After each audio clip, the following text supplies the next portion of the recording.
May nag-send ng video sa akin, actually link siya, about Duterte na sinasabi niya ganyan, ito, nasa listahan, PI ka, nasa listahan ka ng PIDEA, dininay nga ng PIDEA.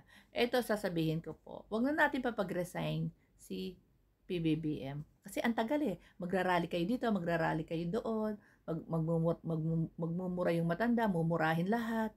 No, hirap na nga lumakad, gusto niyo pang patakbuhin. Okay.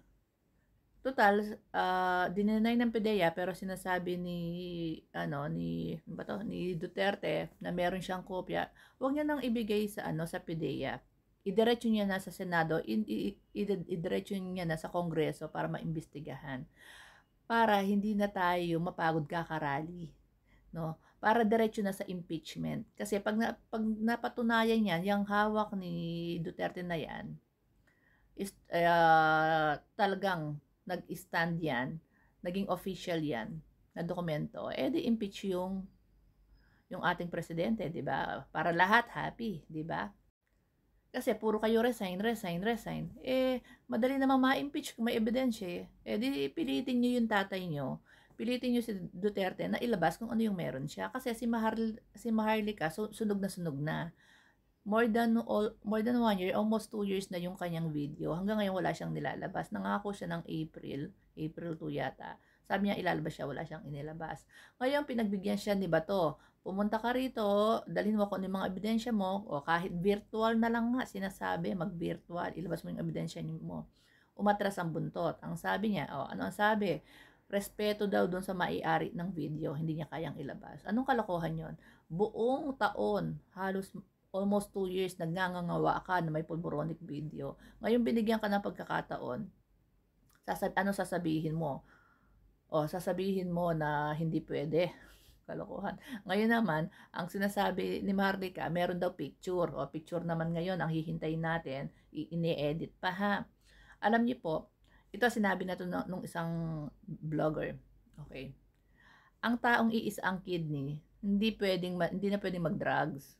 Iisa na lang ang kidney, di ba? Mahina na ang immune system, baka ikamatay pa. Ang taong may history ng drugs, hindi pwedeng mag-donate ng blood. So, isip po. Ang taong iisang kidney, hindi pwedeng mag-drugs. Okay. Ang taong may history ng drugs, hindi pwedeng mag-donate ng blood. Napakalinaw niyan. So, yung nag-send sa akin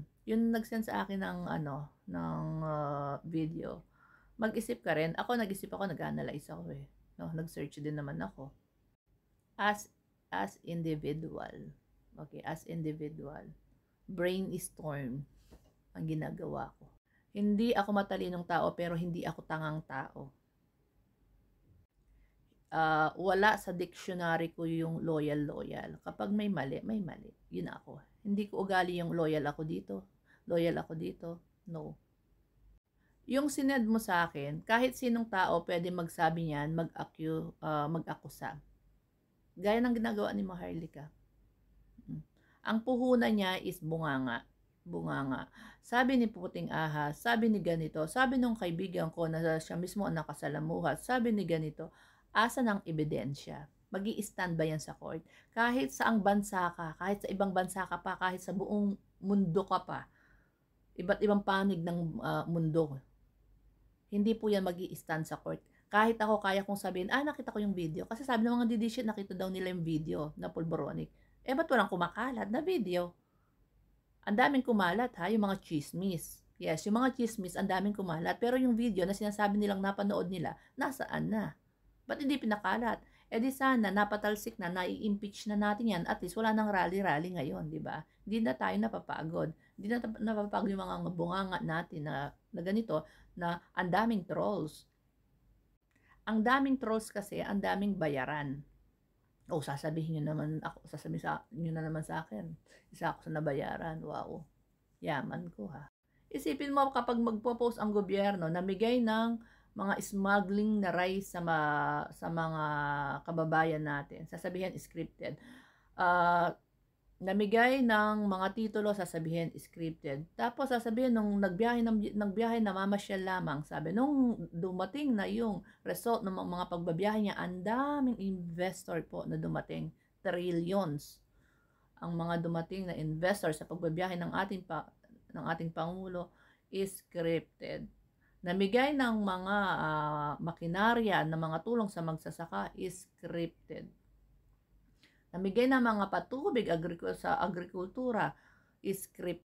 Mga magkabila ang pabahay dito, pabahay doon, pabahay saan, sa Mindanao, sa Biyaya, sa Dumaguete, sa Mindoro, lahat na.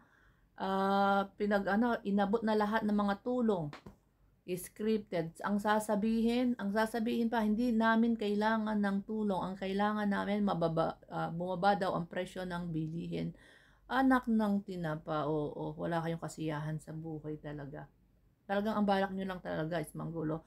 Pumunta ka nga sa ibang bansa kung hindi ka pa nakakalabas ng bansa. I-check mo kung magkano. Kahit naman sa Google, makikita mo naman yan sa Google lang. Tapos i-convert mo na lang. Kung magkano i-compare mo ang bilihin sa Pilipinas at ang bilihin dito sa ibang bansa. Ang pagkakaiba lang nga kasi, ang dapat asikasuhin diyan yung i-increase yung salary. Kasi yung bilihin talagang hindi na a-attract siya ng bonggang-bongga, sabi mo bababa, hindi. Hindi naman po tayo kasi nabubuhay ng paatras. Lahat tayo pasulong na. Hindi kagaya ng mga utak nyo, paatras din, paatras. Kung naman, Marimar. Nagtataas nga ng presyo ang Russia doon sa mga ini-import nating gas, oil, petrol, crudo. Tinaasan nga nila. Tapos, paano mo i-aatras lahat? Mariosep naman sa inyo. Marami daw nagugutom. Hindi daw makabili ng bigas. Nung ako po ay umuwi.